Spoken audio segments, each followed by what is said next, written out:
เอานะตั้งเหนือดับก็ไปตั้งใต้ดับก็ไปตั้งเหนืออีกกันเนาะก็เดียวขวายมานะเพื่อก็จะแปลงก็กระแสไฟฟ้านี่เป็นอุปสรรคนะเป็นอุปสรรคสำหรับการส่งกระจายเสียงแต่ถ้าตกอย่างอี้ตกธรรมดาอี้ก็มีปัญหาแต่ว่าถ้ามีฟ้าแมบฟ้าห้องลึงล่างนี่ก็เปิ้นก็จะปิ้น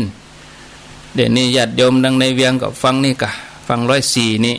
เพิ่นโทรมาบอกอาจารย์วิศวัตเปิ้นก็แจ้งมาในข้อความแล้วว่ามันปิดเหรอปกติรู้เนี่ยเปิ้นก็เปิดอยู่เหรอ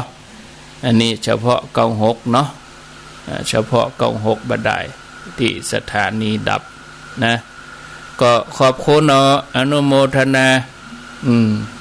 เดี๋ยวกันเนอะเพิ่นจะโทรมาบอกกับหมู่นี่เจริญปนไปแต่เจ้าคูก็เพิ่งแม่มันร้องปูนขนาดเด้น่ะบะตกดีละ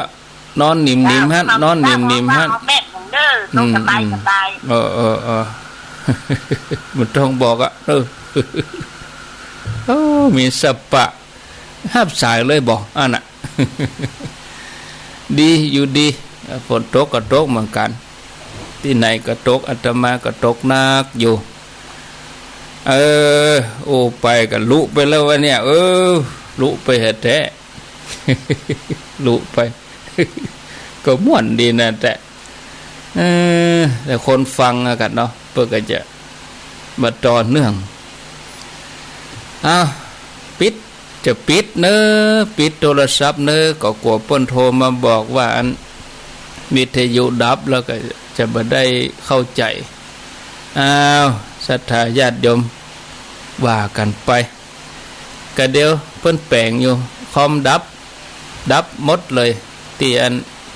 96เพราะว่าไฟฟ้าเปิ้นดับไฟฟ้าบนดอยดับเนาะศรัทธาญาติโยมท่านทั้งหลาย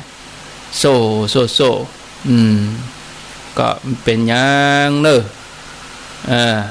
มันเป็นอย่างญาติโยมท่านทั้งหลายคนเฒ่าเบิ่นฟังแต่นะอินดูเบิ่นกะเนาะอินดูคนเฒ่าแต่เนอแต่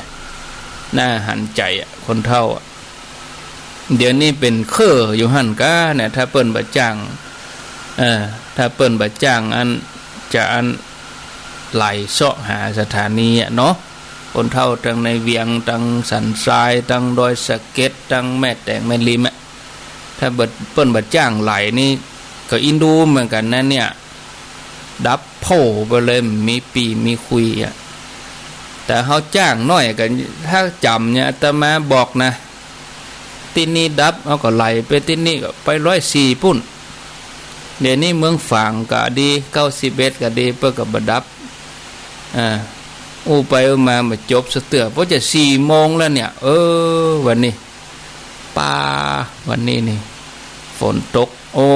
ตกหนักเด้อเนอที่โดยรอประตังเจริญเนี่ย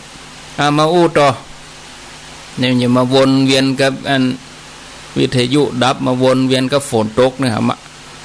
ในเรื่องฝนก็จะโทรมาเรื่องฝนทิกแต่เนาะญาติโยมท่านทั้งหลายการปฏิบัติธรรม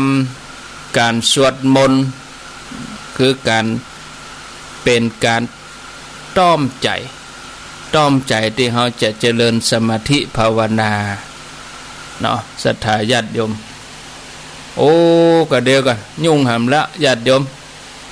จะมาจะไปยื้อพอศาลากันเนี่ยเน้นเขาบอกลูกตะก้าเนี่ยศาลานี่หัวละศาลานี่เดี๋ยวฝนตกหนักเฮ้ยก็เดี๋ยวเนอะฝากไว้นี่สักเพลงธรรมะสัก2-3 เพลงก่อนนี่ฝนตกหนักเม็ดใหญ่เม็ดหลวงก็เดียววันนี้นี่บันเน็ตวันนี้นะศาลาฝนหัวเดียวกันเด้อ